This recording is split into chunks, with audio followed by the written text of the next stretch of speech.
Voici le jeu L'univers des émotions.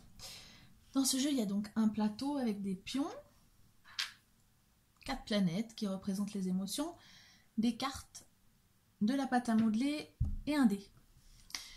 Alors ici, le but du jeu, c'est de visiter les émotions, donc visiter les planètes des émotions. C'est comme dans la vie de tous les jours. Dans la vie, on traverse des émotions. Ce n'est pas un problème tant qu'on visite simplement l'émotion. Par contre, parfois, on peut se laisser submerger par l'émotion et puis c'est là que c'est plus difficile. Alors voilà comment on joue. Chacun son tour, on va jeter le dé. Et sur le dé, il y a écrit une émotion. Donc là, si c'est écrit tristesse, eh bien, j'ai le droit de prendre un jeton sur la planète tristesse. Mais je dois dire quelque chose qui me rend triste ou quelque chose qui m'a rendu triste. Par exemple, moi je suis triste quand mon papa arrive en retard pour me chercher à l'école. Et je garde le jeton. Le joueur suivant lance le dé, peut tomber sur une autre émotion, la colère par exemple. Il a le droit de prendre un jeton si il est capable de dire qu'est-ce qui l'a rendu en colère ou qu'est-ce qui le rend en colère. Par exemple, moi je suis en colère quand mon frère il me pique mes jouets.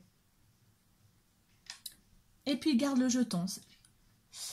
Le but du jeu, c'est que tous ensemble, tous les joueurs puissent enlever tous les jetons du plateau avant que les cartes ne soient retournées.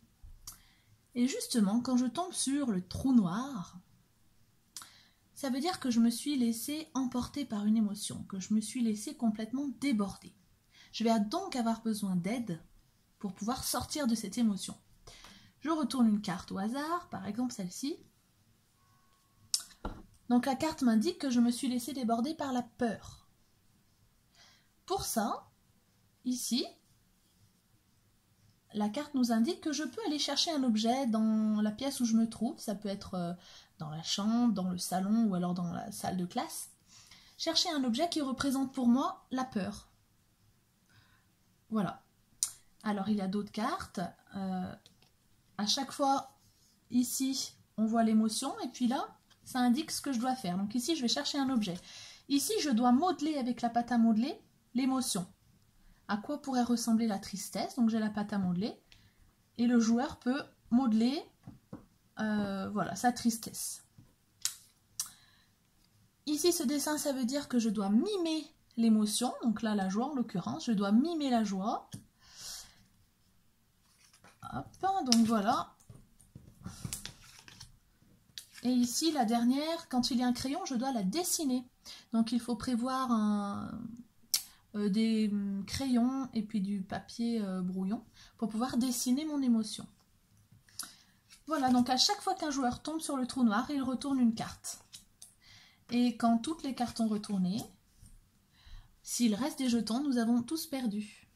À l'inverse, s'il reste encore des cartes non retournées, mais que tous les jetons ont été pris par les joueurs, alors la partie est gagnée. Nous avons visité les émotions sans nous laisser déborder.